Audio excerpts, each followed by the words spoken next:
La démocratie est installée et nous ne savons pas la faire fonctionner. C'est ça l'originalité de la crise d'aujourd'hui. Personne n'est content, je cherche une explication. Et je pense qu'elle est ailleurs que dans l'économie. Elle est dans les facteurs qui font de l'économie la donnée centrale de nos sociétés. La démocratie, c'est plus le pouvoir du peuple, c'est la liberté pour chacun de faire ce qu'il veut. Là, on arrive devant un problème anthropologique. C'est-à-dire, quelles sont les aspirations fondamentales de l'être humain? Le constat de toutes les démocraties à des degrés divers, parce qu'il n'y a que des situations nationales, évidemment, c'est que nos pays sont extraordinairement mal gérés. La vraie sensibilité conservatrice aujourd'hui, extrêmement présente dans les rangs des élites néolibérales, c'est l'absence de confiance dans les peuples. On peut prendre Trump pour un clown dangereux, mais on peut le prendre aussi comme un symptôme de quelque chose qui n'est pas si négatif. Bonjour Marcel Gaucher. Bonjour. Merci d'avoir accepté notre invitation. Mais c'est moi qui vous remercie de votre hospitalité, bien sûr. Qu'est-ce qui vous fait penser que la démocratie est en crise ? Si j'étais le seul à le penser, il y aurait lieu de s'inquiéter de mon problème. Mais je crois que le constat est très largement partagé. Même si cette crise est très déconcertante, parce qu'elle ne ressemble pas aux crises de la démocratie qu'on a pu connaître. Il n'y a pas de manifestation de masse contre la démocratie, il n'y a pas de partis qui mettent en tête de leur programme l'abolition de la démocratie et son remplacement par un régime meilleur. On est dans une situation où apparemment tout le monde est d'accord, ou à peu près, sur les principes de la démocratie. Cherchez quelqu'un qui veut abolir la démocratie pour le faire parler, vous aurez du mal à le trouver. Et pourtant, ça ne marche pas. C'est un problème de dysfonctionnement et c'est pas un problème d'existence. La démocratie est installée. Personne n'a autre chose à mettre à la place. C'est très important. Alors, on peut la réformer, on peut améliorer ses règles de procédure et est-ce qu'il faut la proportionnelle? Voilà, les questions du moment. Mais c'est secondaire. Les principes sont les mêmes.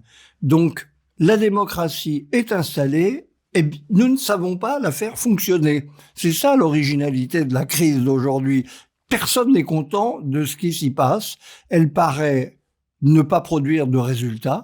Elle est frappée d'impuissance pour des raisons qui échappent spontanément à l'intelligence. Parce que si l'idée des gens qui l'ont créé, qui ont promu son principe, c'était évidemment qu'à partir du moment où tout le monde serait d'accord sur le principe, ça marcherait tout seul. Eh bien non. Tout le monde est d'accord et personne ne sait comment faire tourner la boutique. Mais voilà. Vous dites qu'elle rend mécontent tout le monde. Il y a une opposition autour de laquelle se cristallisent tous les mécontentements, celle entre les populistes, l'opposition populiste et l'élite néolibérale. Oui, ça c'est objectivement le partage qui s'installe dans toutes les démocraties. C'est des processus longs, ça ne se fait pas du jour au lendemain. Ce populisme-là, il vient d'il y a déjà quelques décennies. Et il se manifeste. Pendant longtemps, on a dit, par exemple, mais il n'y a aucun problème, ça c'est les Européens, à cause de l'héritage communiste, la lutte de classe, tout ça. Mais regardez, la démocratie américaine, impeccable, elle fonctionne. Ils ont trouvé la martingale que les Européens n'ont pas su définir. Et aujourd'hui, probablement, le pays où on considère que la crise démocratique est le plus grave, c'est une banalité de le souligner, c'est les États-Unis. Donc vous voyez le côté étonnant de ce phénomène qui se diffuse et dont on voit qu'il a quelque chose d'irrésistible dans tout le monde occidental. On ne parle pas du reste du monde, qui, lui, connaît d'autres problèmes. Parce que là, c'est pas la démocratie, c'est l'autocratie, le problème. C'est un peu différent. Et somme toute, nous sommes toujours privilégiés en dépit de nos démocraties dysfonctionnelles par rapport à des gens qui vivent sous des dictatures policières diverses et variées, qui n'ont en commun d'être très peu sympathiques. Et maintenant qu'on est tombé amoureux de la liberté, on y reviendra. C'est sûr que imaginer vivre sous un autre régime nous semble inimaginable. Ce qu'il y a de pire, ce qu'on peut imaginer de pire. On préfère tous perdre un bras. Ah oui, je crois. Mais dans cette pourquoi est-ce que cette opposition populiste, élite néolibérale, on reviendra après à ce que vous mettez derrière, enfin peut-être d'ailleurs avec cette question, mais pourquoi cette opposition n'est pas simplement le nouveau gauche-droite et une opposition normale? Alors, d'abord, pour des raisons d'héritage.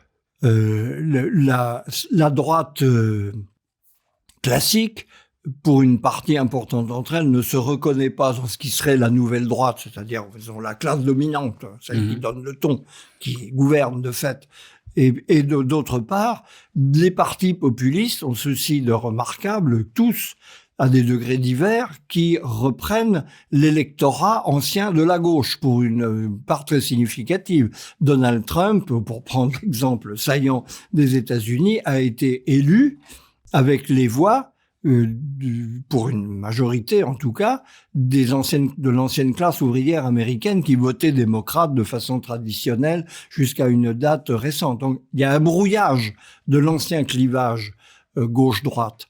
Et la nouveauté, c'est aussi que le partage gauche-droite était un partage, au fond, sur la répartition de la richesse, profondément.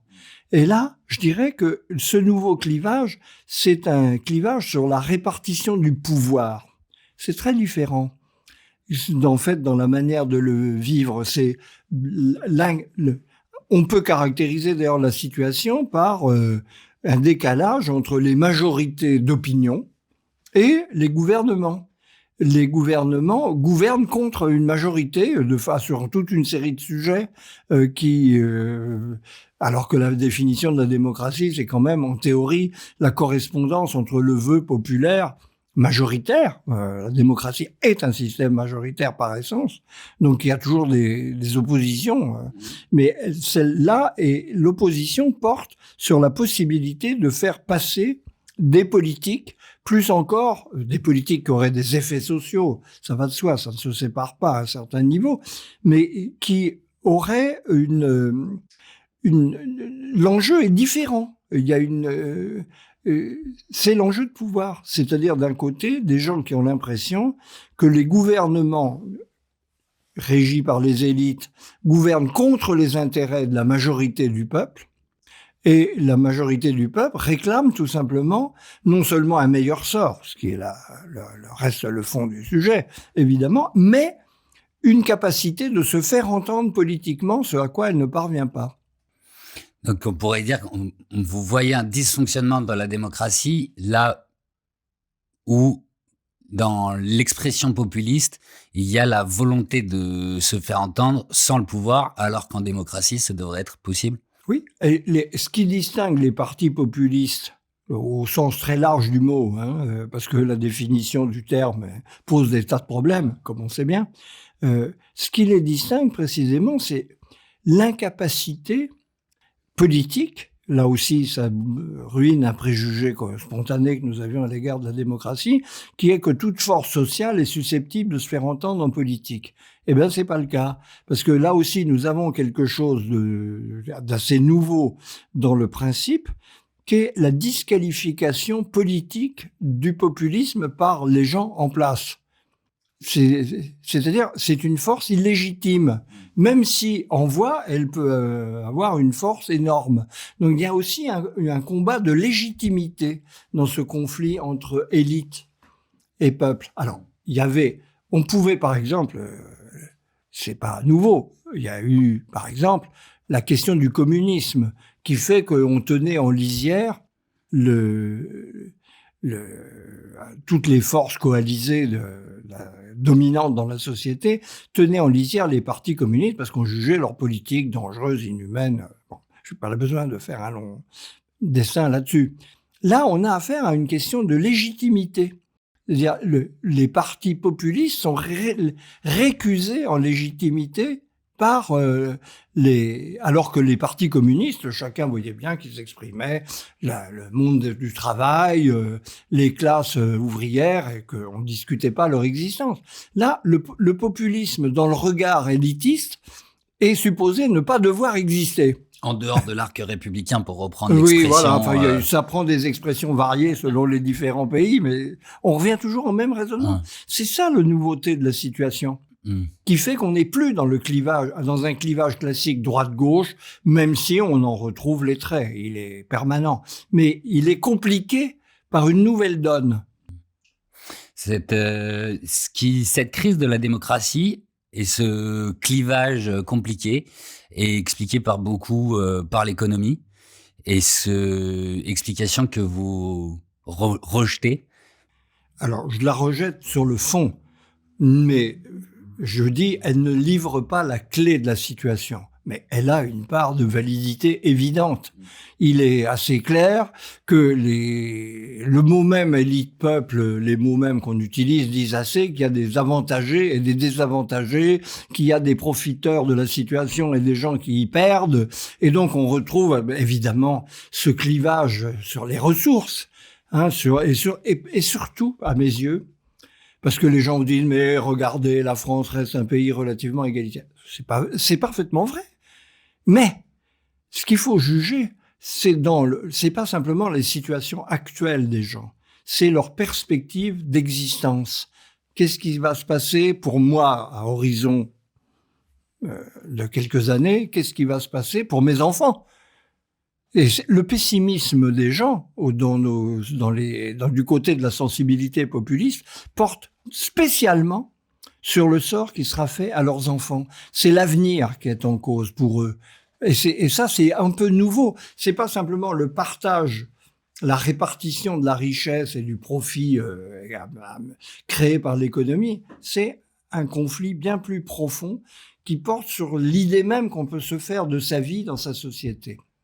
Et ça, l'économie ne l'explique pas. Elle a une part de vérité. D'un côté, il y a les gagnants de la mondialisation, il y a les perdants de la mondialisation.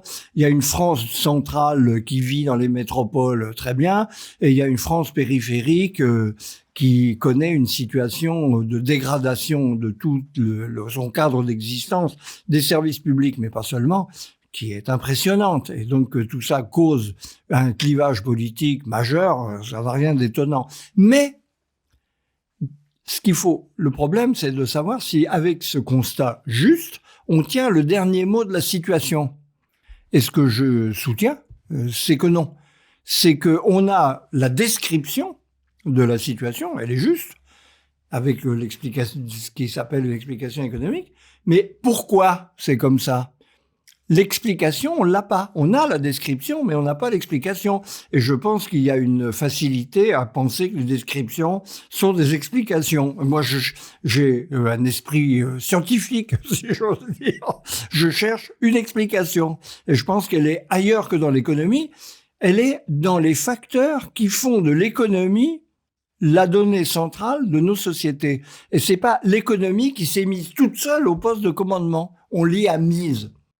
Comment, pourquoi, voilà ce que j'essaye d'expliquer.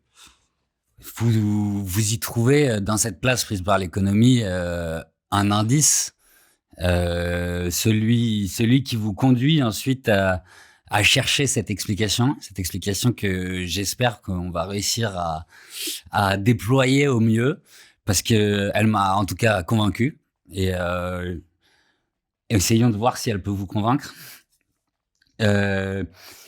On revient à votre grille de lecture d'origine, qui est que pour comprendre le monde d'aujourd'hui, il faut comprendre qu'il est tout nouveau, et qu'il se met en place progressivement suite à la fin du monde selon la religion, pour reprendre l'expression que vous aviez utilisée lors de notre dernier entretien.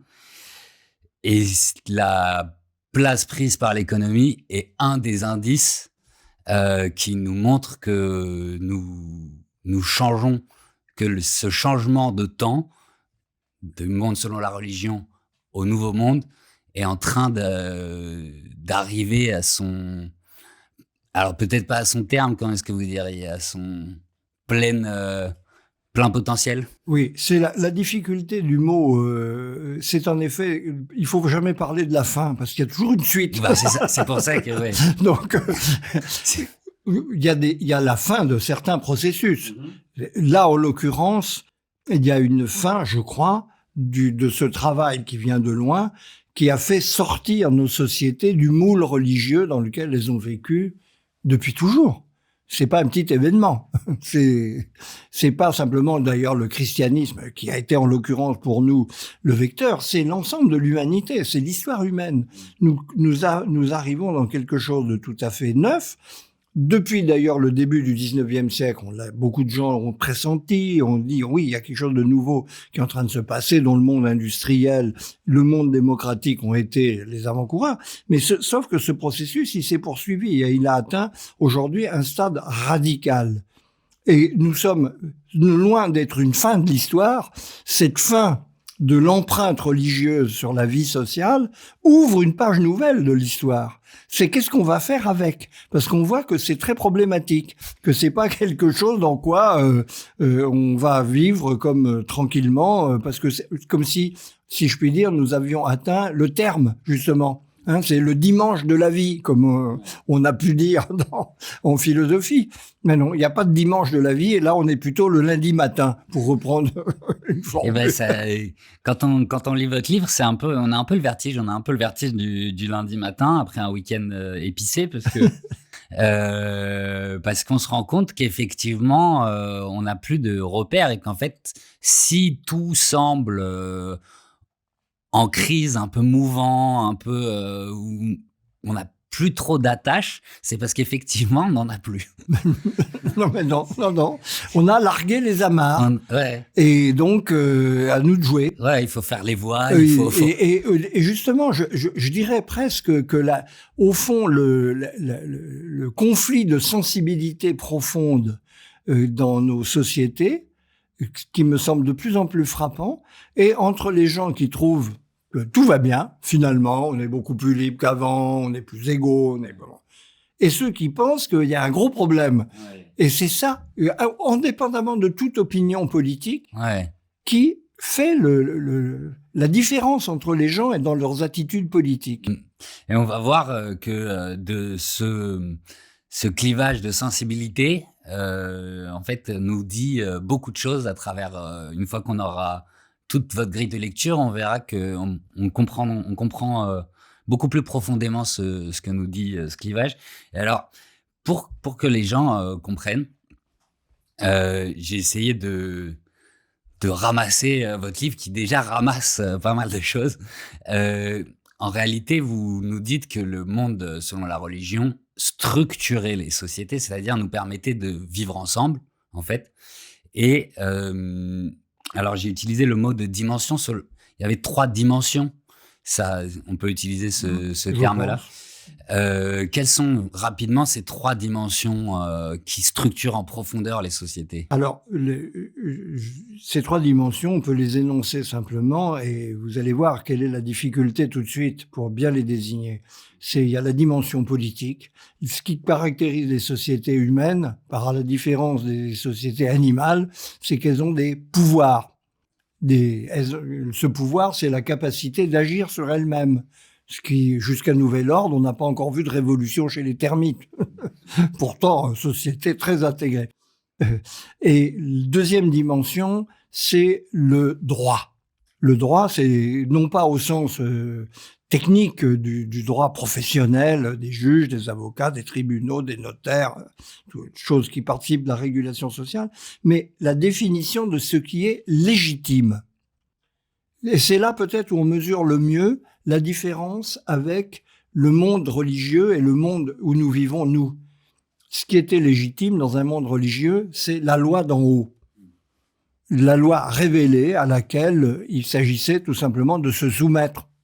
Parce qu'elle était faite pour créer l'unanimité entre les esprits sur ce qui fait droit. C'est juste parce que les choses ont été ainsi établies par une volonté qui nous échappe et à laquelle nous ne pouvons qu'obéir. Et puis, là, nous avons trouvé autre chose. Le droit, pour nous, au sens de ce qui fait la légitimité, encore une fois, c'est les droits détenus par les individus, par chacun de nous. Les hommes naissent et demeurent libres et égaux en droit. En droit, ouais. Et c'est le mot-clé. Après, en pratique, c'est toute la question. Mais on va voir après dans le Oui. monde religieux, on va voir comment Et- ça évolue ces puis, 3 dimensions. il y a une troisième dimension, très récente, celle-là, en fait, qu'on peut appeler l'histoire. Alors, toutes les sociétés sont historiques au sens où toutes elles changent. Mais il y a une société nouvelle qui est très récente, elle date du début du 19e siècle, et dans l'esprit des gens, elle se confond souvent avec l'industrie et le capitalisme. Mais c'est bien plus large. C'est une société qui s'organise pour se changer, qui travaille à son propre changement en permanence. Et de ce point, d'où d'ailleurs l'idée maintenant très populaire, parce qu'elle correspond à quelque chose d'intuitif, qui est l'idée d'accélération de l'histoire. Non, c'est pas que l'histoire s'accélère, c'est que nous la faisons. Et qu'en la faisant, on la rend évidemment plus rapide dans son rythme de changement que l'époque où on changeait en quelque sorte malgré nous. Oui, il y avait du changement, mais on le subissait. Nous l'agissons, nous le cherchons. Nous avons le culte de l'innovation, qui est devenu le mot fétiche à beaucoup d'égards de la vie collective aujourd'hui. Donc, tout ça, dans la religion, dans le moule religieux, était contenu dans la religion. Ce qui était le pouvoir était légitime parce qu'il était le représentant de la volonté d'en haut, de la volonté divine. D'où l'idée typique que les Européens, il y a d'autres formules, mais celle pour les Européens qui est familière, c'est le roi sacré. Bon, quelqu'un qui est investi du ciel, on lui obéit, point barre, il n'y a pas à discuter. Nous avons inventé l'idée d'un pouvoir qui nous représente, nous l'élisons, nous le désignons, et cependant nous lui obéissons, bien que nous l'ayons désigné, ce qui est une sorte de miracle, après tout. Le droit, c'est ce qu'on appelle le droit dans le sens où j'en parle, c'est les droits de l'homme, les droits humains, les droits fondamentaux, bon, il y a qui ont pris le pouvoir, mais de tels droits n'existaient pas dans une société religieuse, puisqu'il y avait le cadre religieux à l'intérieur légitime, à l'intérieur duquel tout le monde évoluait. Et de la même façon, et c'est pour nous la chose la plus incompréhensible du monde spontanément aujourd'hui, il n'y avait pas d'histoire parce qu'il y avait la tradition. On obéissait à des modèles hérités du passé auxquels il s'agissait de se conformer. Alors, et qui changeait en fait, mais qui changeait très lentement, parce qu'il y avait une force inertielle du passé énorme à laquelle les gens se soumettaient dans toutes leurs activités. Il y avait pourquoi, vous savez, dans le monde de la tradition, on ne se pose pas la question du passé. Quand vous posez à des gens, parce qu'il existe encore beaucoup de sociétés traditionnelles de par le monde, vous leur demandez, mais pourquoi vous faites comme ça? La réponse est très simple, parce qu'on l'a toujours fait. Et il n'y a pas besoin d'aller chercher. Pour nous, si on vous dit on fait ça parce qu'on l'a toujours fait, ce que vous allez en conclure immédiatement, c'est qu'il faut changer. Si on l'a toujours fait, c'est sûrement pas au point. Faut innover, faut faire bouger tout ça. On vit dans un autre horizon. On obéissait au passé, on invente l'avenir. C'est ça le capitalisme en fait. C'est le capitalisme est la traduction la plus concrète de ce mouvement d'invention permanente et matérielle, intellectuelle, parce que pendant longtemps on disait la production. Oui, mais la production aujourd'hui c'est les services. Quand vous faites de l'intelligence artificielle, vous faites autre chose qu'un produit. Vous créez une autre manière de vivre tout simplement et de communiquer entre les personnes. Bon, c'est une invention au sens radical du mot. C'est tout ça. Alors, j'anticipe peut-être sur votre question, mais évidemment, tout ça ne s'est pas fait en un jour. Ça vient d'une histoire longue. Il n'y a pas eu un vote pour dire, voilà, nous allons changer de monde. Il y a eu un processus historique compliqué que j'ai essayé d'analyser qui a amené cette nouveauté. Et il se continue. C'est ça qui est... On avait pris une certaine habitude, on croyait pouvoir se reposer sur nos lauriers en ayant l'idée qu'on maîtrisait tout ça. Eh ben non, ça nous a en quelque sorte explosé entre les mains. Ça nous a explosé entre les mains et sans qu'on arrive à faire le lien avec ce changement, puisque ça nous explose entre les mains comme un retardement. Et donc, c'est beaucoup plus difficile de comprendre que pour ceux les révolutionnaires de 1789, ils comprennent bien qu'ils ont un objet entre les mains qu'il faut réussir à domestiquer. Oui. Alors que nous, on pense maîtriser Oui. la modernité. On est habitué. On est né dedans. Oui. Et en fait, ça nous explose à retardement entre les mains et du coup, on ne comprend pas que c'est ça qui nous explose entre les mains. Oui. Et du coup, j'aimerais le résumer parce que, à mon avis, c'est important de le réentendre plusieurs fois, mais de façon schématisée. Dans le monde de la religion, on avait donc dans ces 3 dimensions, le pouvoir politique, c'était Dieu. Et ses représentants. Le droit, c'était la tradition. C'était l'ordre établi. L'ordre. D'en haut. Et l'histoire. Et l'histoire, c'était effectivement le pouvoir du passé. Le pouvoir du passé. On reconduisait le passé. Et donc, c'était la manière qu'ont eu les gens de vivre pendant la très grande majorité de l'histoire humaine. Et puis arrive la modernité. C'est quand même, c'est fou quand on pense à ce qui s'est passé. C'est vertigineux. C'est vertigineux. D'un coup, on a remis en cause tout. Cette manière qu'on avait de vivre ensemble, sachant que vivre ensemble est ce qu'il y a de plus important pour un être humain. C'est l'espèce humaine, c'est sa définition, c'est d'être ultra social. Et d'un coup, on a remis en cause la façon qu'on avait de vivre ensemble. Et donc, on a établi des principes à ce moment-là, des principes nouveaux, qu'on n'a pas mis en application de façon parfaite tout de suite. Ces principes, simplement pour les rappeler, c'est la démocratie pour le pouvoir. L'élection. L'élection pour le pouvoir. Pour le droit, c'est les droits humains. Les droits humains. Et donc ensuite tout l'édifice mais la Déclaration des droits de l'homme et du citoyen sert à peu près de base en fait à cet édifice. Oui, tout à fait. Et pour l'histoire, c'est d'un coup le fait qu'on pouvait inventer. Donc on ouvrait le futur en fait. Le futur était une dimension qui n'existait pas tout simplement. Et d'un coup le futur a remplacé en quelque sorte le passé plutôt que de prolonger. Donc ça c'était les principes de la modernité. Donc c'est ce qu'on a. Mais ensuite on a mis, c'est ce que vous essayez de montrer avec le livre, plus de 2 siècles à les mettre en place. Et avant qu'on arrive à l'époque moderne, dont on va parler dans toute la suite de cet entretien, et qu'on mette en place pleinement ces principes modernes, qu'est-ce qui, il y a encore 50 ans, 60 ans, au moment des guerres mondiales et juste après, qu'est-ce qui vous permet de dire à cette époque qu'on n'a pas encore appliqué pleinement ces principes et qu'on retrouve encore des traces de la structuration hétéronome dans ce qui est la politique?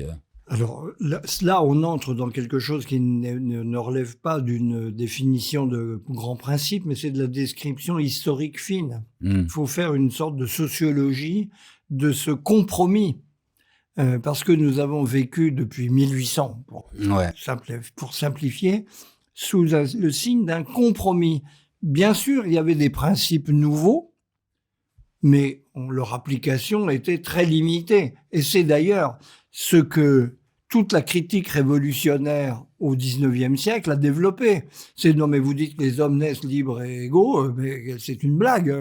Regardez la réalité. C'est la soumission du plus grand nombre. C'est l'inégalité majeure. Donc, et c'était vrai. Cette critique était parfaitement fondée. Elle le reste d'ailleurs dans une certaine mesure. Donc, on avait certes un pouvoir élu, mais est-ce que les gens avaient l'impression qu'ils étaient vraiment électeurs ou qu'ils étaient plutôt soumis à une autorité qui les dépassait? C'est assez clair qu'ils n'avaient pas l'impression de vivre dans un univers dont ils étaient les maîtres. La grande majorité de la population avait l'impression de continuer à vivre dans un cadre d'autorité où elle subissait son sort. Et on peut le montrer en détail. Il n'est que de penser à une chose qui témoigne le mieux de cet héritage, c'est la condition féminine. Les hommes naissaient peut-être libres et égaux, mais pas les femmes. Ce serait clair. Il y avait effectivement une domination masculine, par exemple, un cadre familial extraordinairement pesant pour le destin des individus, qui étaient souvent d'ailleurs condamnés à la simple reproduction du sort de leurs parents. Vous naissiez ouvrier, dans une famille ouvrière, vous deveniez ouvrier. Il y avait une continuité qui s'établissait. Et de la même façon, la légitimité des droits individuels existait dans une certaine mesure, et avec des progrès d'ailleurs significatifs, mais elle était très limitée justement par le poids de l'appartenance sociale, qui pouvait être d'ailleurs l'appartenance à une classe sociale, mais qui déterminait votre destin. Mmh. Les gens n'étaient pas libres de s'inventer eux-mêmes et de faire leur chemin par leurs propres moyens. C'est là le phénomène que tous les sociologues de la reproduction sociale ont abondamment décrit. C'était vrai. Et de la même façon, enfin, le poids du passé, des modèles du passé, de l'héritage dans la vie de tous les jours était extraordinairement prégnant. Ce qui en témoigne le mieux, d'ailleurs, c'est la résistance au changement qu'a opposé pendant très longtemps le monde paysan, les communautés rurales, à cette modernisation sociale, intellectuelle, politique. Ils vivaient complètement en dehors de ça. Aujourd'hui, quand on parle de la fin des paysans, comme on l'a fait maintenant depuis, on parle de la fin d'une civilisation qui était en fait la civilisation traditionnelle, où certes le changement technique pénétrait, mais où les usages immémoriaux continuaient de valoir dans une très large mesure. Mais vous trouviez ça dans tous les systèmes d'enseignement, par exemple, ou de la même façon. Le monde de l'enseignement était un monde très traditionnel, avec justement des disciplines, un système d'autorité, de reproduction sociale qui continuait d'être très prégnant. Et ce que je crois qu'on peut montrer, c'est que tout ce système s'est liquéfié, tout cet héritage qui maintenait l'ancien à l'intérieur du nouveau s'est liquéfié au cours des 50 dernières années, et c'est ça qui justifie de parler d'un nouveau monde. La nouveauté supplémentaire étant l'unification du monde. Ouais. La mondialisation, qui n'est pas un paramètre négligeable par tout le changement de mentalité extraordinaire qu'il introduit. Donc, avant ces 50 dernières années, on a une permanence du passé, donc encore une large part des populations qui cherchent à préserver le passé plutôt qu'à se projeter naturellement vers l'avenir. Et pour les deux autres dimensions, à quelle vous m'avez dit un peu, mais je l'ai juste pour le redire. On avait une prégnance très forte de l'appartenance à une communauté qui pouvait être la communauté familiale, très importante, la communauté paroissiale, ça existait puissamment dans un monde catholique ou protestant, la communauté corporative, la tradition des métiers était extraordinairement forte. Où il y avait on parlait de dynastie médicale, de dynastie juridique, de dynastie administrative. On était dans un monde où la naissance et l'obéissance au code d'un milieu social très étroit, souvent, continuait de valoir comme la loi que personne ne mettait en question. Ça allait de soi. C'était un héritage.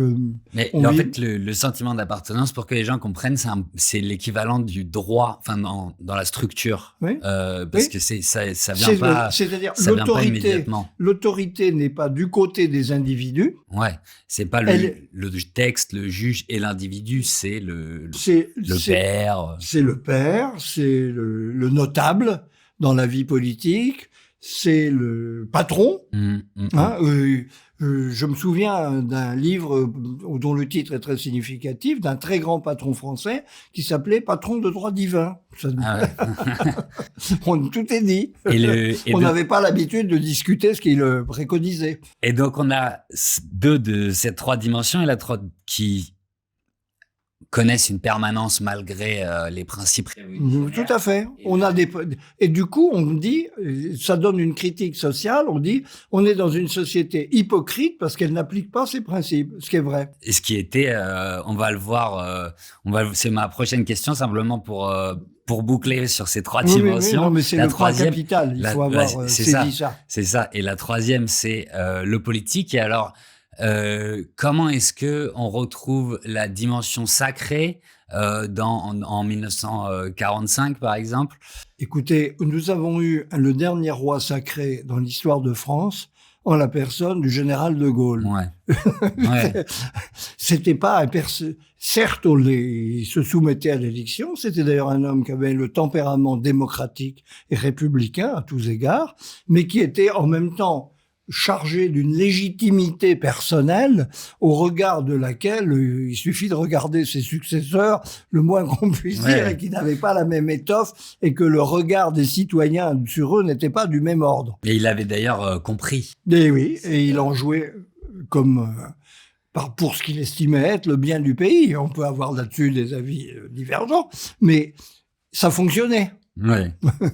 Et du coup, j'espère que vous avez bien compris. Moi, ça y est, je les ai. Les trois dimensions, ce que c'était avant, les principes, la permanence de ce qui était... Du fonctionnement social. Il y avait des principes théoriques et un fonctionnement social en décalage par rapport à ces principes. Pour la suite de l'entretien, on va reprendre les termes que vous utilisiez. Donc, que vous utilisez dans votre livre, c'est la structuration du monde d'avant, c'est la structuration hétéronome. Oui.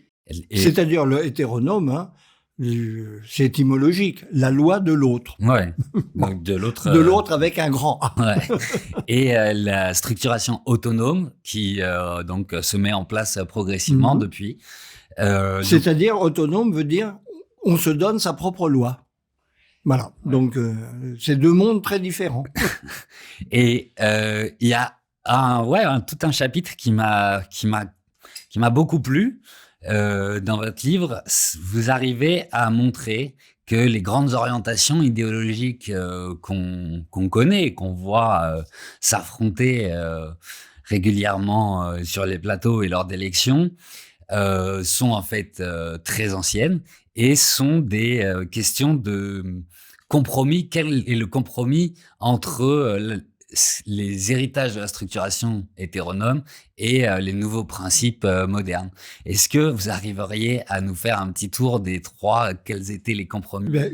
Il y a trois dimensions fondamentales, je pense, de l'organisation des sociétés, de la société moderne tout spécialement, puisqu'avant tout ça était confondu à l'intérieur du moule religieux.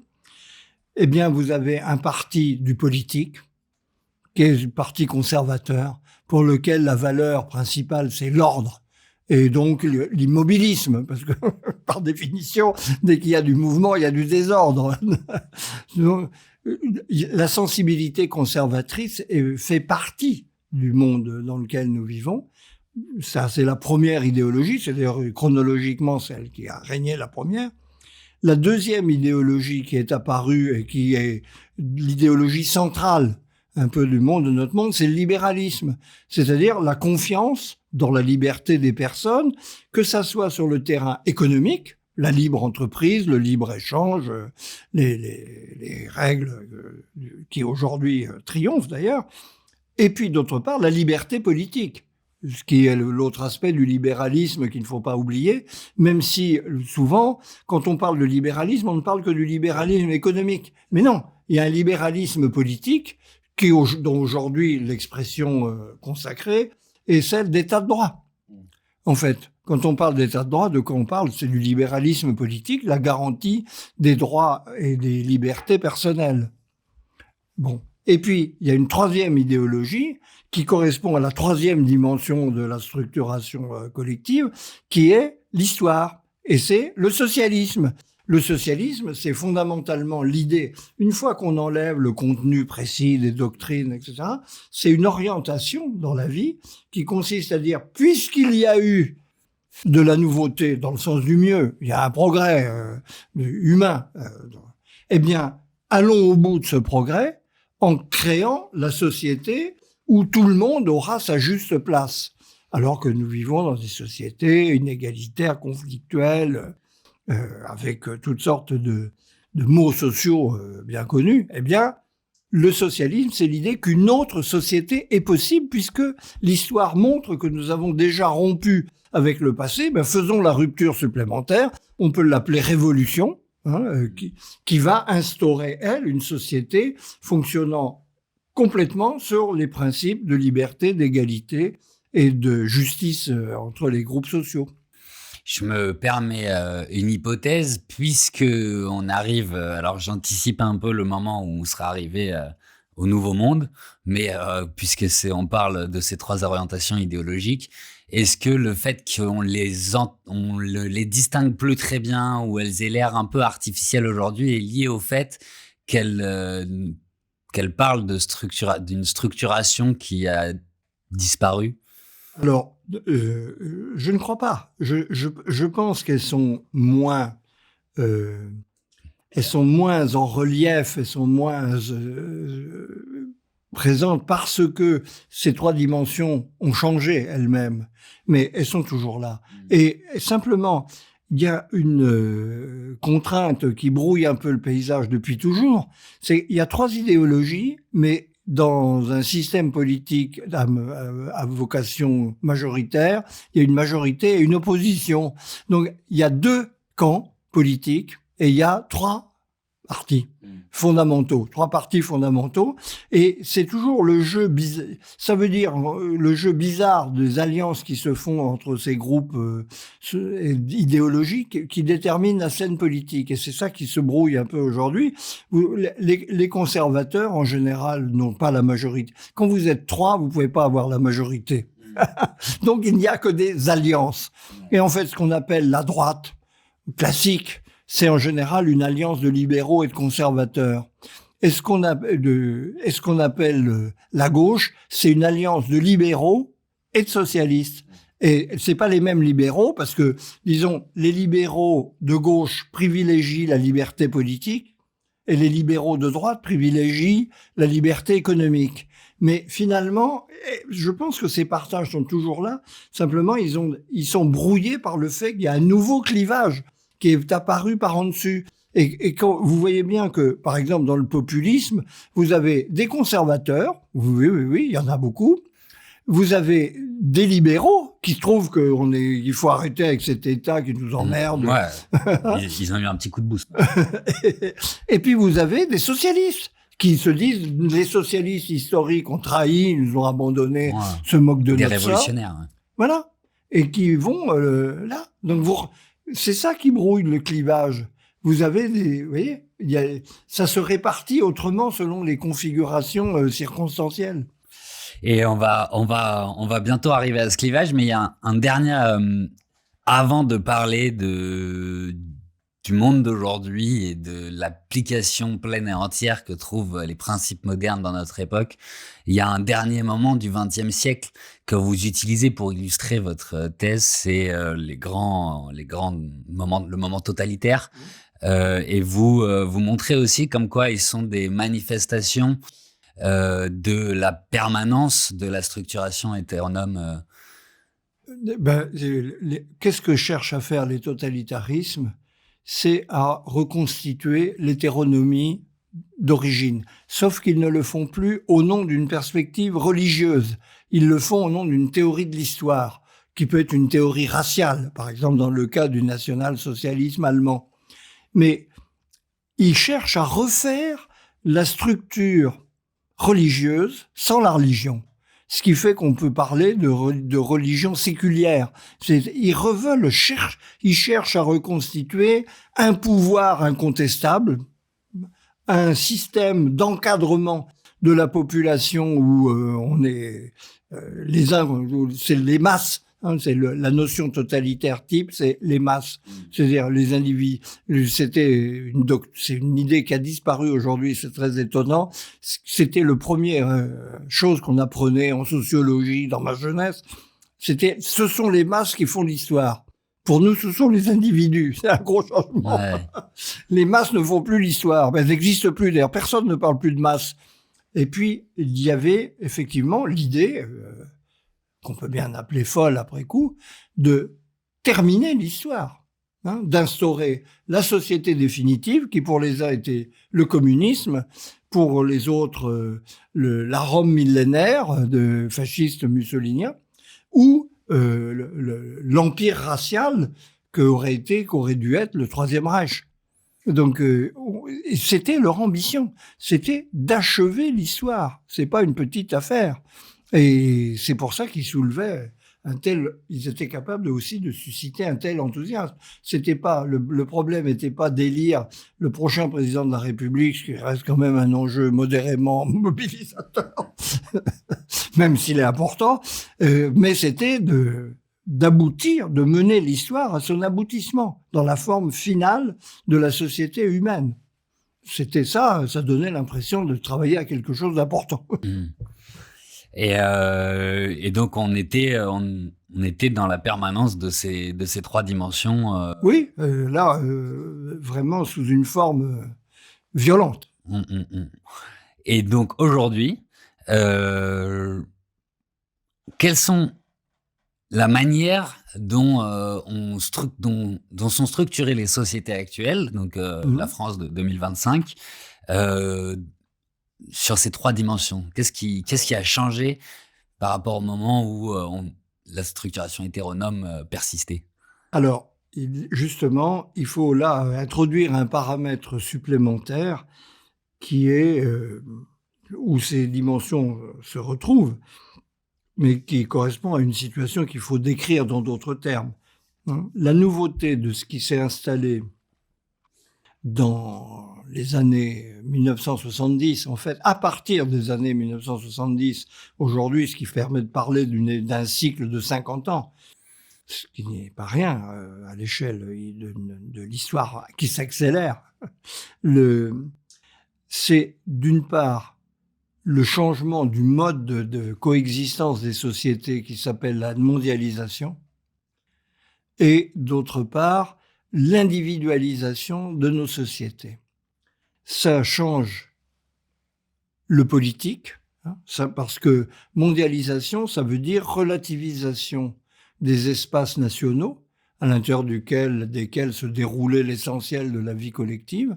Aujourd'hui, nous vivons dans nos nations, mais aussi dans le monde. Et rien n'en témoigne mieux que le nouveau système d'information dans lequel nous vivons. Concrètement, on en a eu encore une illustration intéressante à l'occasion de l'élection du dernier président américain.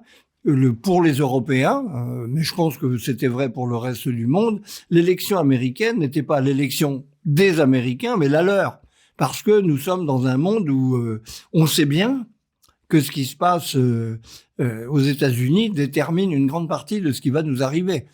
Et nous ne votons pas, mais nous sommes très attentifs à ce qui s'y passe. C'est ça, la mondialisation. Si demain, imaginons le pouvoir communiste chinois attaquer Taïwan, c'est un événement qui nous concernerait tous, comme citoyens du monde, et pas simplement comme citoyens français, allemands, italiens.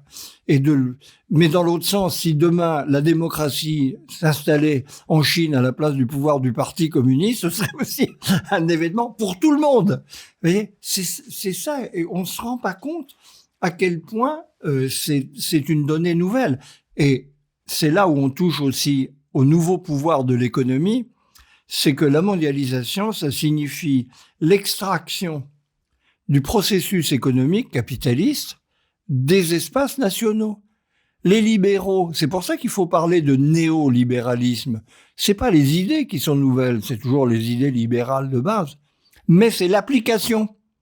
L'application, elle a complètement changé, parce que les libéraux classiques, ceux du 19e et du 20e siècle, pour l'essentiel, pensaient évidemment, ils étaient pour le libre-échange, ils étaient pour la libre entreprise, mais ils pensaient que ça s'inscrivait à l'intérieur des nations, l'économie, et que donc il y avait un problème de régulation, on pouvait faire des nationalisations, on pouvait imposer des règles sur tous les plans aux entreprises pour qu'elles fonctionnent sur un mode qu'on avait défini majoritairement. C'est fini. L'économie est en dehors de la politique. Et aujourd'hui, le problème politique, c'est d'attirer l'économie chez soi. C'est ce qu'on appelle la compétitivité, l'attractivité, parce que elle est devenue un processus mondial en tendance. On n'est pas au bout là de nos surprises d'ailleurs, mais on n'est plus dans un système où le politique domine l'économie. C'est ça qui fait qu'il y a aussi un problème démocratique. L'économie est devenue une sorte de théâtre global où les États sont en fait des clients. Ils sont tous en concurrence d'ailleurs les uns avec les autres sur un plan économique. Bon, et ça consonne très bien par ailleurs avec cet autre changement qui est l'individualisation des sociétés, c'est-à-dire tout simplement l'émancipation de tous les cadres contraignants à l'intérieur duquel on vivait, de la famille jusqu'à la société politique. Pourquoi il n'y a plus de partis? Pourquoi les syndicats sont fantomatiques? Tout simplement parce que l'idée d'adhésion, l'idée de soumission à la ligne du parti, comme on a connu autrefois l'exemple, ne fait plus aucun sens. Vous allez dans un parti, s'il vous plaît pas, vous partez le lendemain, vous hésitez pas. C'est une attitude de consommateur, tout simplement, qui se sent libre d'adhésion. Les valeurs de collectif se sont volatilisées. Et encore une fois, j'y reviens parce que c'est un signe énorme du changement que nous vivons. La condition féminine s'est totalement libérée de ce qu'était la contrainte familiale, avec tous les rôles que ça imposait. On a reçu Vera Nikolsky, on en a parlé. Elle en a très bien parlé, donc elle a très bien mis en valeur cet énorme changement. Donc qui est pour moi paradigmatique et qui crée toutes sortes de problèmes. Par exemple, le problème de l'éducation. L'éducation fonctionnait pourquoi? Parce qu'il y avait un système d'autorité sociale qui fait qu'on ne discutait pas ce qui s'imposait dans le système scolaire. Mais est-ce qu'on peut éduquer des individus qui sont libres? Ça pose de nouveaux problèmes Ça fait partie du vertige. Ça fait partie du vertige. Voilà. Mais si on reste sur les dimensions, parce qu'on était vachement bien partis, mondialisation qui change toute la place du politique dans la structuration de notre société. Changement de l'individu. L'individualisation qui change le rapport au droit. Ah oui. C'est la manière dont le cœur du système d'individualisation, c'est le droit des individus, qu'on appelle aujourd'hui, ce qui est un changement énorme, des droits fondamentaux, c'est-à-dire quelque chose qui n'est pas simplement une sorte de valeur à laquelle on se réfère, mais quelque chose qu'on peut faire valoir concrètement au quotidien. Notre constitution personnelle. Voilà.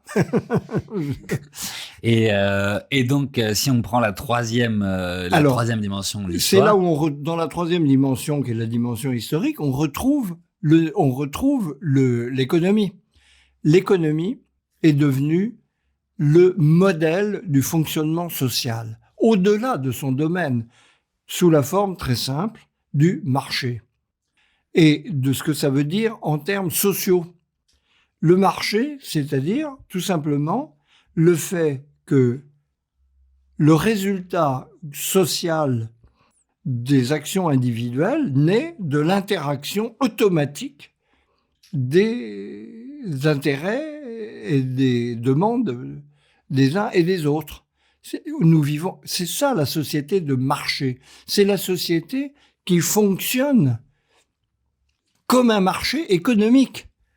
Que ça soit il y a un marché des croyances religieuses, il y a un marché des sexualités, ça veut dire que il n'y a pas de normes collectives en dehors du respect des droits des individus, bien entendu, mais en dehors de ça, chacun fait ce qu'il veut et le résultat global, c'est une somme des plus et des moins, comme disait Rousseau, qui résulte de ce mécanisme. Nous sommes passés dans des sociétés qui, autrement dit, ont renoncé à se penser historiquement. C'est-à-dire, et non plus de projet.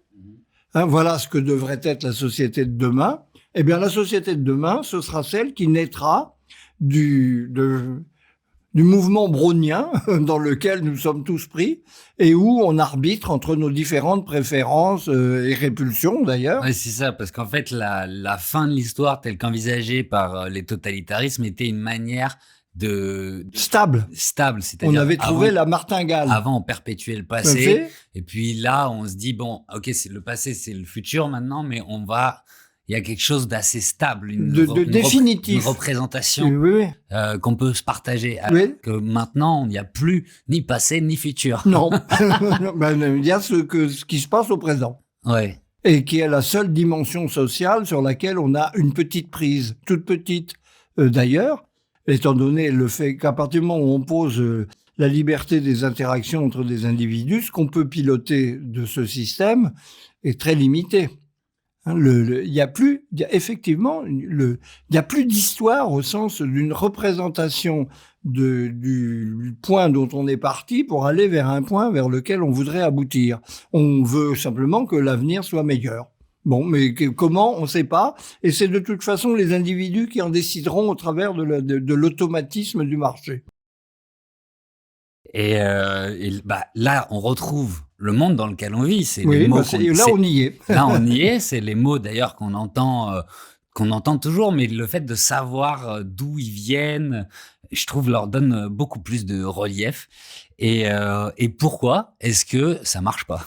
Alors, ça ne marche pas parce que l'espèce humaine est ainsi faite et les principes démocratiques sont là pour l'attester, que nous voulons vivre dans un monde que nous dominons, que nous maîtrisons, que nous sommes capables de conduire raisonnablement. C'est pas, c'est fini l'époque des gens qui nous disent voilà la direction, on y va, vous obéissez au parti et tout va bien.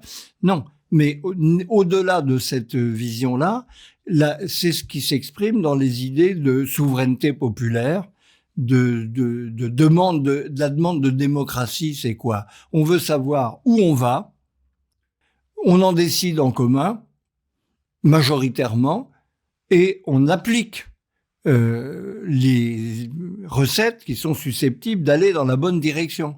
Là, en fait, on gère. C'est-à-dire, on essaye de préserver le cadre dans lequel nous allons, sans pouvoir dire où ça va.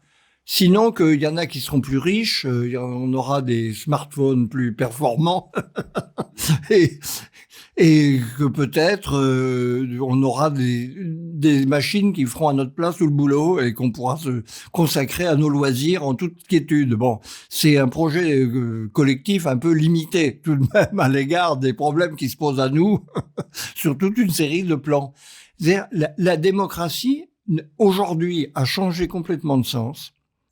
La démocratie, c'était le pouvoir du peuple. Alors, ce pouvoir pouvait avoir des mauvais côtés parce que il y avait des tendances autoritaires qu'on retrouve d'ailleurs dans les populismes et dont, effectivement, notre camarade président américain donne des signes dangereux, parfois. Mais cet autoritarisme-là est marginal, en fait. La démocratie, c'est plus le pouvoir du peuple, c'est la liberté pour chacun de faire ce qu'il veut. Mais qu'est-ce qu'on fait en commun?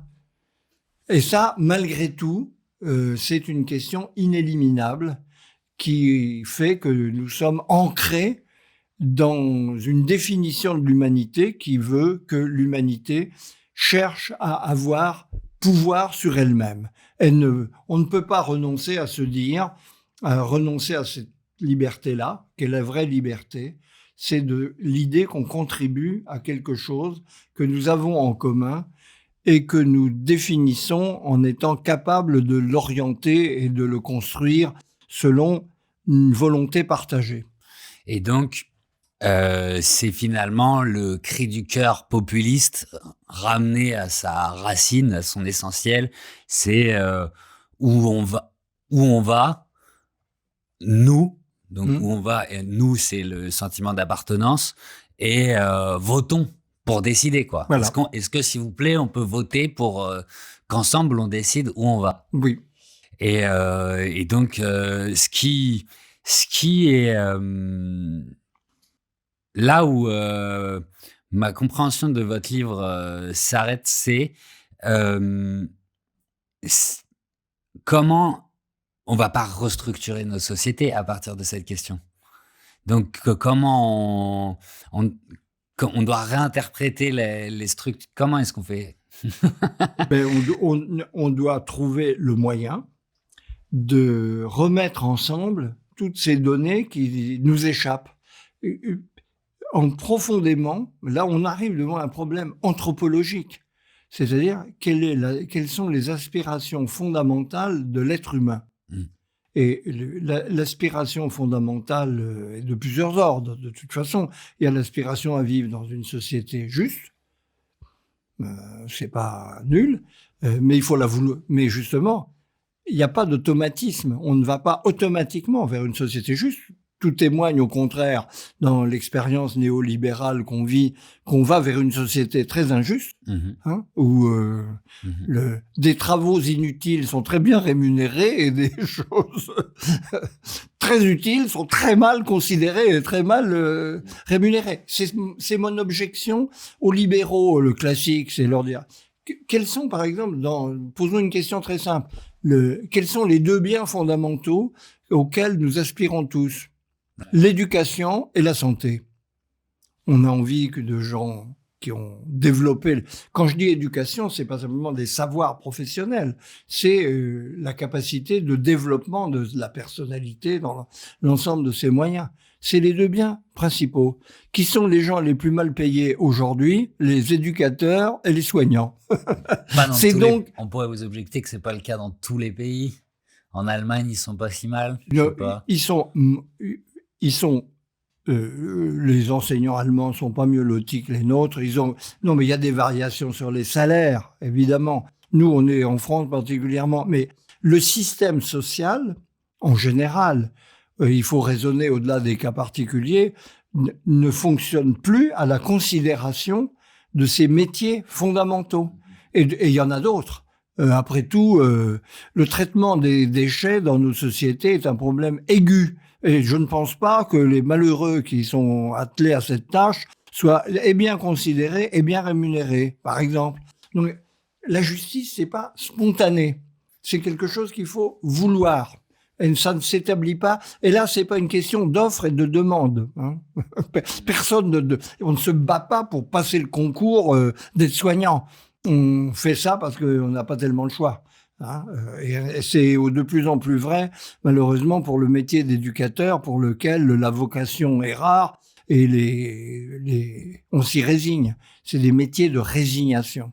Et je ne parle pas des chauffeurs-livreurs et autres soutiers de notre système économique, évidemment. Donc, la justice, qui est une valeur primordiale dans la vie sociale, on ne l'a pas spontanément. Il faut l'organiser, la vouloir, et c'est un sacré travail. Hein. C'est pas quelque chose qu'on décide en un quart d'heure sur un coin de table en signant un décret. Mmh. Mais c'est vrai de toutes les valeurs fondamentales. La vraie liberté. La première question et celle-là sont liées. La justice, c'est entre autres un moyen d'assurer la vraie liberté des personnes, c'est-à-dire de ne pas obéir à un destin qu'elles subissent. Bon, là aussi, c'est tout un travail.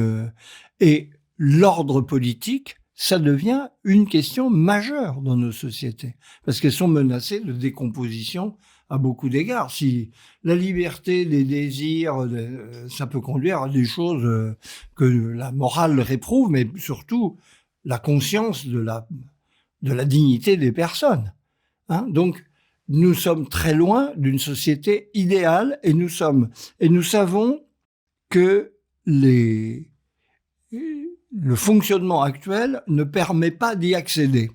Il tourne le dos même à ces aspirations fondamentales, qui sont les valeurs démocratiques de base, la dignité des personnes, la justice, la vraie liberté. Parce que une fois qu'on a dit les hommes naissent libres et égaux, la liberté et l'égalité, c'est quoi?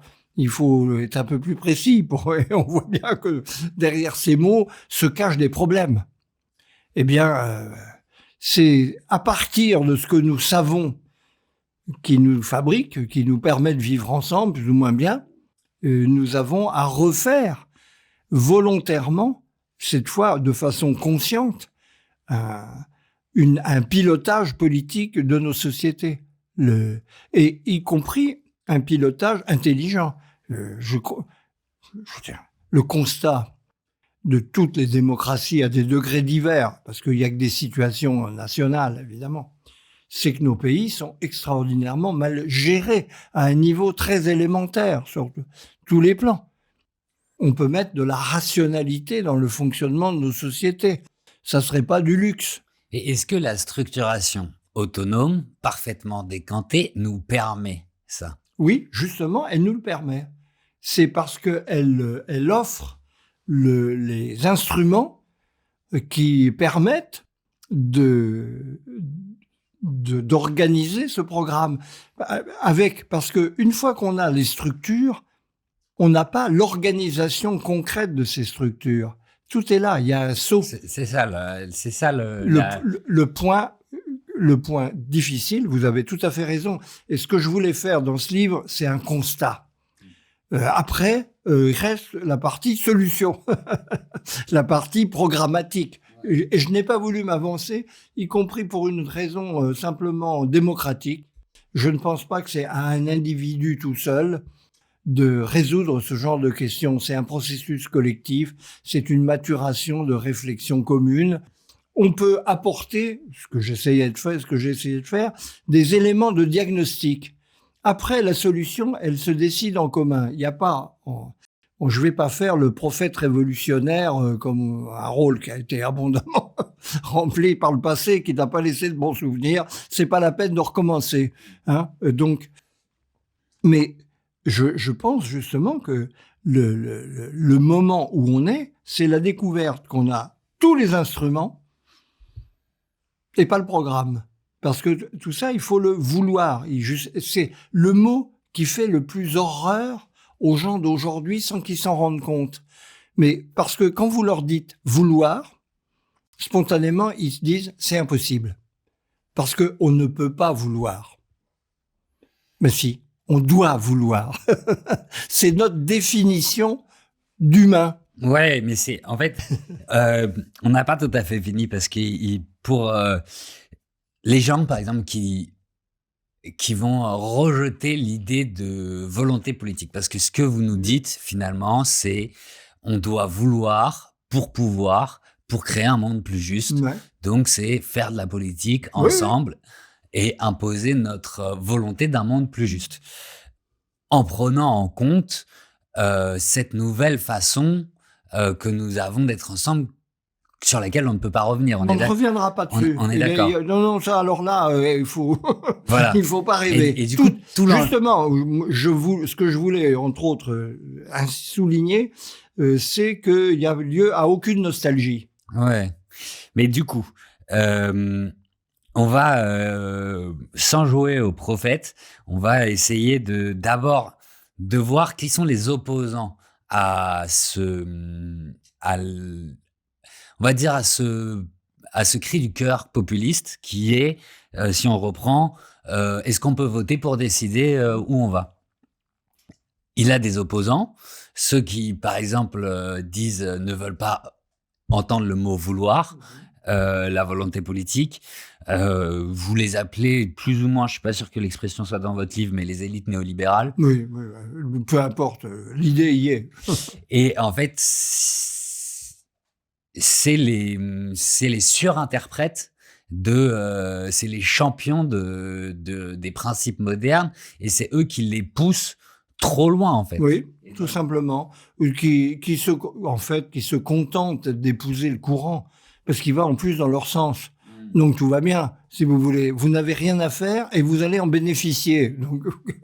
Alors ça a été vrai jusqu'à présent, mais ça peut se retourner contre une grande partie d'entre eux, parce qu'il y a beaucoup de gagnants qui vont bientôt se retrouver du côté des perdants, à mon avis. C'est possible, et ça, c'est pourquoi il faut se garder de toute espèce de pronostic dans ce genre de situation.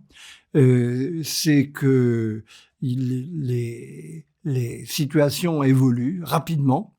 L'innovation ne va pas dans une direction et une seule, et en effet, On voit que des facteurs de changement très puissants sont à l'œuvre Moi, sous nos pieds. je pense à tous les élites très pro Union européenne qui n'ont jamais vu de problème à ce que le pouvoir politique, qui est notre bien à tous, de décider de où on va justement, se dissolve totalement. On l'a même pas transmis en fait. Il a disparu. Oui, voilà. Il s'est volatilisé, mais au prix d'une organisation très contraignante. Et là, il se retrouve déjà, à mon avis, ils sentent que... Je pense qu'il est très entamé. Oui. Alors, vous savez, ces choses, ça prend du temps. On a affaire à un système décrédibilisé. C'est-à-dire qu'on voit qu'il n'est pas à la hauteur, tout simplement, il n'est pas fonctionnel par rapport aux problèmes qui se posent. Après, il y a une inertie des structures bureaucratiques qui est énorme. Et le Saint-Empire romain germanique a disparu qu'en 1806. Ça ne voulait plus dire grand-chose depuis très longtemps. Ah oui, ok. Et je crains qu'on soit dans une situation un peu analogue. J'ai malheureusement le pressentiment que l'existence de bombes nucléaires nous obligera à décider un peu plus rapidement. Eh ben, je serais assez partisan que le ciel vous entende. Et donc, ces élites néolibérales ont donc l'UE comme fétichisme anti-politique. Comme bouclier. Comme bouclier, c'est vrai. Et les droits de l'homme comme vertu. Mm-hmm. C'est le parti du bien. C'est ça, c'est le parti du bien. Et donc, les populistes vont reprocher, parce qu'ils ne s'attaquent pas directement aux droits de l'homme, les populistes. Non, mais d'abord, ceux qu'on appelle les populistes ont une sensibilité dans leur masse libertaire assez prononcée. On l'a assez vu en France, par exemple, au moment de ce mouvement typiquement populiste qu'a été les Gilets jaunes. Ouais. On ne peut pas dire que c'était un mouvement autoritaire. C'était même le problème, c'était qu'ils étaient incapables de s'organiser, de décider en commun, de désigner même des représentants, et du coup, ça le rendait inefficace au possible. Il servait à rien. Mais justement, parce que les populistes sont pénétrés par les valeurs dominantes de la société qui condamnent. Il ne faut pas croire que les gens sont cohérents. Non, mais c'est là où il y a il faut toujours comprendre, quand on essaye d'utiliser le travail que vous avez déployé dans ce livre, qu'est-ce qu'on peut toucher et qu'est-ce qu'on peut pas toucher. C'est ça qui est... Mais c'est l'art politique, ça. Ouais, mais c'est là où c'est assez subtil, parce que où on va ensemble, où est-ce qu'on peut voter pour décider où on va ensemble, certes, mais on peut pas voter n'importe quoi. Non, bien entendu. Mais justement, si on est il y a une raison philosophique importante à mobiliser ici. Si on est démocrate, vraiment, on pense que les peuples sont capables de se conduire dignement, dès lors que les conditions leur sont offertes. Et d'ailleurs, historiquement, aucune démocratie n'a commis de crimes, déclaré de guerre monstrueuse ou autre. Elles se sont défendues. Elles ont fait des choses qui ne sont pas nécessairement reluisantes, mais elles n'ont rien commis qui ressemble aux atrocités totalitaires. Donc, la démocratie a pour axiome une certaine confiance dans la capacité des peuples. Sinon, on s'en remet à la vraie sensibilité conservatrice aujourd'hui, extrêmement présente dans les rangs des élites néolibérales, c'est l'absence de confiance dans les peuples. Ils sont pas capables. Donc, à nous de les mener. Et il faut comme on ne peut plus dire qu'on va leur imposer, on va les nudger. On va les inciter. On va les amener, malgré eux, à ce qu'ils n'aiment pas. Ouais. Parce qu'ils auront pas encore plus chez les élites de la Silicon Valley. Ah c'est eux qui ont même créé un peu ce modèle. Donc, bien sûr. Donc, c'est là, on touche d'ailleurs à un débat philosophique capital qui n'est pas, parce que, en fait, les conservateurs d'aujourd'hui se dissimulent, les vrais conservateurs, ceux qui croient que les peuples ne sont pas capables de se gouverner. ils se cachent. Ils vont pas dire: «Non, non, on arrête, on va arrêter les élections». Le moyen, c'est comment on truque les élections. C'est autre chose. Comment on pousse, tel candidat, on met en avant telle chose, on escamote telle autre candidature, on empêche, éventuellement, Et donc, c'est même des faux néolibéraux. Mmh? C'est des gens qui se prétendent Mais ils sont néolibéraux, pas libéraux. fans de la mondialisation, Mais alors qu'en fait, pas du tout. non, pas du tout. Ils défendent leurs intérêts. Ils défendent leurs intérêts et une certaine vision de ce que doit être la société, qui n'est pas très claire dans leur tête, mais qui en tout cas leur ménage la place du roi. Et est-ce qu'ils, de leur côté aussi, ils essayent de perpétuer une vision qu'ils ont héritée de la structuration hétéronome? Non. Non. Je pense que ce sont au contraire les gens complètement absorbés par la structuration autonome, nouvelle manière dans l'état où elle est aujourd'hui. Je pense au contraire, mais qui peut donner des résultats qui vont dans des sens très différents. Hein. La structuration, elle est en profondeur. Après, il y a les expressions de surface qui se répartissent très différemment selon les personnes. Il y a des vrais démocrates chez les gens de la Silicon Valley, mais à côté de gens qui sont des totalitaires, qui sont pas du tout conscients de l'être, mais pour qui c'est l'idée qu'ils ont, la recette pour conduire les peuples ne fait aucune discussion. Vous connaissez Yarvin? Curtis Yarvin, c'est un intellectuel qui joue le rôle de prophète pour le coup. C'est ça. Oui, oui. Et qui, lui, est un totalitaire assumé ou Oui, presque. tout à fait. Oh, oui, je crois qu'il... Monarchie, il parle de monarchie, quoi. Oui, monarchie, parce que ça fait bien, c'est du passé, Oui, c'est oui. tranquillisant. On pense à la reine d'Angleterre, c'est tranquille. Oui, oui. Ça fait pas peur. Si vous disiez Hitler ou Staline, il y aurait moins de supporters. Ouais. Mais je pourrais en parler encore très longtemps sur cette structuration du coup d'aujourd'hui. Donc la structuration d'aujourd'hui, on est bloqué dans le présent, mais en même temps, il faut qu'on arrive à créer un futur. Il se crée tout seul. Oui, c'est mais ça la doctrine. Ça, c'est l'automatisme. Mais par rapport au cri du cœur populiste, ce que veulent les peuples, pour parler rapidement, c'est de s'extraire un peu de ce présent éternel. Oui, ça veut dire, mais vous voyez, s'extraire du présent éternel, ça veut dire savoir d'où on vient. Une des choses qui a disparu dans la conscience commune aujourd'hui, c'est la dimension d'héritage de l'histoire dont on procède, qui est toujours un peu singulière à l'échelle des individus comme à l'échelle des collectivités.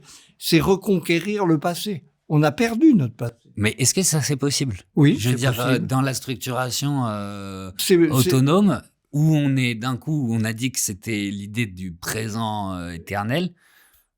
C'est possible. Parce que c'est pas une prison. Nous sommes libres. Nous sommes libres de ne pas faire le boulot et nous sommes libres de le faire. Alors en fait, je pense que ce qui me, c'est que la précédente. Vous voudriez dire un déterminisme qui nous obligerait. Non. C'est qu'en fait, la précédente structuration était tellement longue. Est-ce que, donc en fait, et je pense que mécaniquement, j'étais dans l'idée que celle-là était partie pour durer aussi, peut-être pas aussi longtemps, mais durer très longtemps. Alors que on pourrait réussir à l'amender, en fait. Oui, je pense que d'ailleurs, il y a quand même beaucoup de gens qui s'en préoccupent. Alors, pour le moment, c'est un peu informel, un peu dispersé, un peu éclaté, mais le travail se fait. Mais là, on est dans des processus qui prennent du temps. Et une des choses que notre manière de penser aujourd'hui rend très problématique, c'est le temps long. Ouais. L'idée de projet politique à longue durée est absurde. Je veux dire, nous vivons dans un temps médiatique, d'abord, qui a une règle très simple. Chaque jour est un nouveau jour. Ouais. Mais du coup, je comprends beaucoup mieux. Je comprends beaucoup mieux parce qu'en fait, le projet politique est d'amender légèrement cette structuration. De l'infléchir, et de l'infléchir, d'abord, sur toute une série de points. Et d'avoir une conscience claire des problèmes qu'elle pose. de l'amender pour qu'elle puisse permettre l'application de où est-ce qu'on peut voter, s'il vous plaît, Mais pour oui, oui, oui, tout à décider fait. d'où on va simplement. Eh ben oui. Eh Donc ben, c'est donc sortir du présent éternel pour redire qui nous étions et avoir un projet, ce que ça nous permet ce que d'imaginer. ça nous permet d'imaginer, euh, permettre le retour du pouvoir politique et donc sortir quelque peu de la mondialisation. Ça, peut-être que Trump vient de mettre un coup de boost à ce projet. Oui, oui, oui. Non, mais ça c'est tout à fait. Après tout, on peut prendre Trump pour un clown dangereux, mais on peut le prendre aussi comme un symptôme de quelque chose qui n'est pas si négatif. Qu'est-ce qu'il dit ? Les États-Unis ont énormément perdu dans la mondialisation. Alors, on peut discuter techniquement du diagnostic, mais ça veut dire l'idée, la mondialisation, on cesse de la subir, on veut s'assurer qu'elle est bénéficiaire. Alors, on peut faire ça d'une manière tout à fait déplaisante, aux dépens des autres, mais on peut le faire intelligemment. Oui. C'est-à-dire, il y a un protectionnisme intelligent, ça je le crois tout à fait, qui me paraît s'imposer pour des tas de raisons. Je veux dire, regardons la situation de notre système de soins. On s'aperçoit qu'il y a des filières entières de médicaments vitaux qui sont plus assurées. La sécurité de l'approvisionnement de produits de première nécessité, s'il en fut jamais, pour des gens qui n'ont un besoin vital, ça me paraît relever d'une responsabilité collective qui peut tout à fait passer dans la politique. On est je crois d'ailleurs qu'on est en train de se réveiller des constats de dégâts de la mondialisation. Donc, il n'y a aucune fatalité là-dedans. Nous sommes libres. Mais en fait, c'est ce que nous sommes libres d'amender la structure qui nous permet de vivre ensemble. Ben oui. Mais c'est vrai que c'est ça, c'est l'application même de la modernité, parce qu'avant, personne n'avait le droit. On pouvait se balader dans le village et dire on change tout, et personne nous écoutait. Alors que là, c'est tout à fait possible. Mais c'est tout à fait possible. Mais c'est vrai que ce genre de choses prennent beaucoup de temps et que souvent ce sont des événements plus ou moins dramatiques qui changent le cours de l'histoire. On en a un exemple majeur avec 1945. En 1945, qu'est-ce qui se passe ? C'est qu'on a eu Staline, Hitler, Mussolini, plus quelques autres de moins du petit fretin, mais quand même embêtant pour ceux qui avaient à les subir. Les bourgeois, je parle un langage un peu daté, mais les classes dominantes se disent on arrête les frais. On va faire les réformes du capitalisme hors duquel on risque des horreurs qu'on va pas recommencer. Voilà, il y a eu un choc intellectuel dans les classes dirigeantes, l'anglaise la première d'ailleurs, et puis toutes les autres à la suite. Les Allemands, n'en parlons pas, ils avaient vraiment du pain sur la planche pour sortir de leur passé, et puis on est passé dans un monde très amélioré. Tout ce qu'on peut se souhaiter, c'est de ne pas avoir de catastrophe de ce genre pour être capable de se dire qu'il faut peut-être changer de direction. Mais c'est ouvert, l'avenir est tout à fait ouvert et tout à fait praticable. Ça pourrait être une fin d'entretien parfaite, mais j'ai encore une question, donc je vais en profiter tant que je vous ai sous la main. Il y a une dernière dimension dont on n'a pas parlé et ce qu'il faudrait probablement amender. Je crois que vous êtes favorable à son amendement, c'est celle du droit, des droits fondamentaux. Pourquoi est-ce qu'il faudrait l'amender et plutôt dans quel sens ? Alors, d'abord, je pense qu'il faut clarifier un point qui aujourd'hui est devenu une confusion totale, c'est le statut de l'état de droit dans la démocratie. On tend aujourd'hui à nous donner l'état de droit, qui est une chose absolument vénérable, pour la démocratie. Non, l'état de droit, c'est une composante de la démocratie, c'est-à-dire la composante de protection des droits personnels qui ne permet pas de faire une politique. La différence est très simple. La politique, c'est la décision qui prend en compte, idéalement, l'ensemble des paramètres collectifs qui vont du calendrier, c'est très important. En politique, le calendrier, c'est la moitié du problème. Qu'est-ce qu'on met en priorité ? Bon, le droit va vous donner une décision ponctuelle, mais il ne parle pas des conditions dans lesquelles on peut l'appliquer, qui touchent à toute une série d'autres paramètres. Donc je pense qu'il y a une confusion intellectuelle autour de l'état de droit dont on voudrait faire, en fait, la protection du marché politique, où tous les individus font ce qu'ils veulent, et puis on s'arrange pour trouver une résultante à peu près sans trop de dégâts. Et c'est pas ça la démocratie. Je pense que le droit aujourd'hui a perverti, auquel on peut être tout à fait attaché, c'est mon cas. Je ne me prétends pas anti-individualiste, je suis individualiste comme tout le monde, mais il y a une mesure raisonnable qui ne peut être assurée que par le politique. Moi, je pense qu'il y a une réhabilitation du politique et de sa fonction qui n'est même plus comprise. C'est comme si le politique, c'était tout simplement une sorte d'agence de moyens à laquelle on demandait des sous.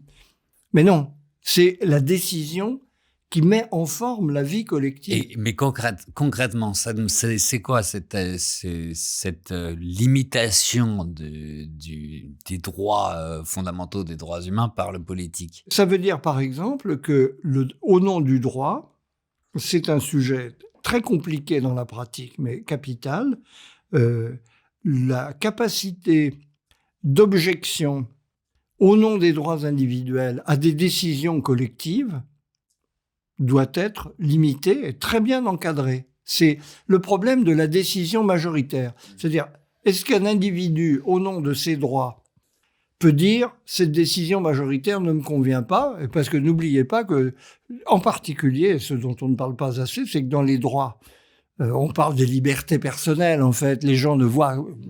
Et on les comprend. Mais dans les droits fondamentaux, il y a les droits de propriété. Il y a les droits de libre entreprise. Oui. Et ceux-là, on n'en parle pas. Et or, regardez, évidemment, par exemple, on va parler de la jurisprudence de la Cour de justice de l'Union européenne quand elle parle des libertés personnelles, tout en disant des conneries souvent monstrueuses, mais le droit de critique des citoyens existe. Mais l'essentiel de sa jurisprudence porte sur le marché européen.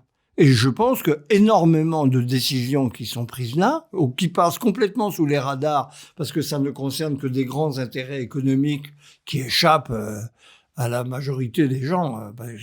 Il faut être très, très au courant de la vie économique pour savoir ce qui se passe. Sont des décisions majeures qui ne sont pas légitimes à mes yeux, parce qu'elles contreviennent manifestement à la règle majoritaire qui devrait s'appliquer sur tel et tel cas. Alors, c'est un travail au petit point. D'orfèvre, juriste orfèvre. Ah oui, mais c'est leur boulot. C'est leur boulot, mais c'est aussi le boulot des politiques de faire voter pour que eux ensuite puissent faire leur boulot. Et là, ça va être plus... oui. Non, mais écoutez, c'est pas compliqué. Plus nous avançons, plus les problèmes deviennent compliqués. Ouais. Oui, vous, dans le livre, vous concluez plus ou moins comme ça. Ben oui. Oui. Mais c'est pas pour autant c'est pas parce que les problèmes sont compliqués qu'il faut attendre selon la célèbre formule qui est prophétique pour le rapport auquel au monde où nous vivons, d'un politicien de la 4e République bien oublié, mais qui était un penseur profond, puisqu'il a eu cette maxime, il n'y a pas de problème que l'absence de solution ne finisse par résoudre. Nous y sommes. Et du coup, c'est la mondialisation, le politique, donc encadrer la mondialisation pour raviver le politique. Donc simplement, si on veut utiliser des termes pratiques, un peu de protectionnisme, par exemple. Oui. L'individualisation, c'est-à-dire encadrer le pouvoir du juge à nouveau, donc refaire des droits pour cette fois encadrer le... Réfléchir sur sa juste sphère d'application. Et par rapport à l'histoire, donc pour sortir du présent éternel, renouer avec l'identité, ce que nous sommes, Se poser la question, et, sérieusement. et se servir de de notre pouvoir politique pour décider de où l'on va. Et je crois qu'on a ainsi un programme pas mal du tout à disposition de tous les populistes. Programme fondamental. Mhm. Il y a Emmanuel Todd qui, je sais pas si c'était par provocation, mais qui prônait l'alliance de Mélenchon et Le Pen, enfin de LFI et du Rassemblement national. Mais il y a quelque chose de cet ordre-là finalement. Oui, voilà, il y a quelque chose de cet ordre-là. La, le problème posé par ailleurs par Mélenchon et ses choix politiques récents, posant une autre question. Voilà. Mais disons, laissons tomber Mélenchon en tant que politicien et parlons de la base sociale à laquelle il parle. Et c'est à celle-là qu'il faut s'adresser. Mélenchon 2012-2017. Voilà. Ouais, bah et ça permettrait de vaincre les néolibéraux. Oui, mais je suis convaincu qu'ils ne gagneront pas, au final. Je pense qu'ils ont des raisons historiques d'avoir une sorte d'hégémonie, ne serait-ce que pour... Il y a une raison très simple à leur succès. Ils ont les recettes techniques, pratiques, d'un monde qui, comme monde, échappe à la grande majorité des citoyens. Donc, celui qui a la clé de la machine, qui sait la faire fonctionner, même si personne ne comprend ce qui va en résulter, il gagne. C'est un phénomène historique basique et qui n'est pas durable. D'ailleurs, l'élection de Trump nous montre que finalement, les peuples ont décidé de filer la clé à quelqu'un qui sait pas du tout s'en servir. Ils ont décidé que s'il avait quand même l'air, au moins, il ressemblait pas à ceux qui conduisaient avant, quoi. C'est assez dangereux d'avoir pour critère électoral l'idée qu'il ressemble pas aux autres. Ça ne garantit pas le résultat. Non, mais bon. Mais ça garantit, il y a un message. Ouais. Oui, et c'est vrai que le message porte. Oui. Normalement, les démocrates devraient réfléchir. Bah ouais. J'espère. Je pense que c'est ce qu'ils font parce qu'ils ont quand même envie de gagner, donc. Oui, normalement. Vous savez, je pense que dans le monde où on est, c'est très étrange. Les gens préfèrent perdre que changer. Et pour moi, l'exemple canonique, c'est l'Église catholique, si vous voulez. Ils préfèrent le suicide au changement. Ils n'accepteront, mettons, l'ordination des femmes, la fin du célibat ecclésiastique. Ils préfèrent crever que changer. Et je pense que dans le cas des démocrates américains, je les soupçonne d'être dans ce scénario. Ah ouais? Bah, je pensais que le fait que nous soyons en démocratie vous rendrait optimiste parce que justement, il faut qu'ils s'adaptent à ce qui remonte. Mais ça veut dire que autre chose va naître à côté, en dehors, dedans. Mais ceux qui sont là, les individus qui sont là, eux ne changeront pas. Ouais. Non. Vous savez, l'histoire est un cimetière de gens qui ont refusé de changer et qui en ont pâti. C'est un peu la phrase d'Einstein. Je sais pas si c'est une vraie citation, mais c'est celle qu'on entend tout le temps. On peut pas résoudre les problèmes avec ceux qui les ont créés, quoi. Non, mais oui. Ouais. Et ça, et notez que ça arrive. Comme quoi, le monde humain est un monde de liberté qui ne permet pas de prévision sûre, mais il y a des pentes, il y a des tendances. Et là, je crois que dans le cas, la difficulté de remise en question dans un monde où les gens ont perdu l'habitude de réfléchir, il faut le dire, aussi, parce qu'ils ont l'impression, spontanément, dans le monde politique, les gens ont l'impression qu'il n'y a que des petits problèmes. Les grands, on n'y touche pas. Les problèmes auxquels on s'attaque, c'est tous les petits.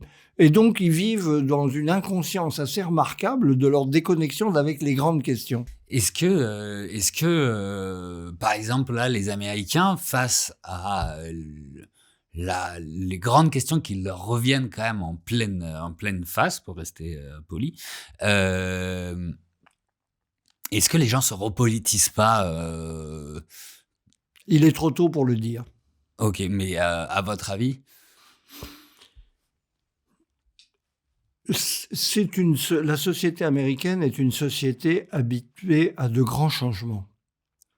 Et donc, c'est possible. Mais comment le dire au stade où on est?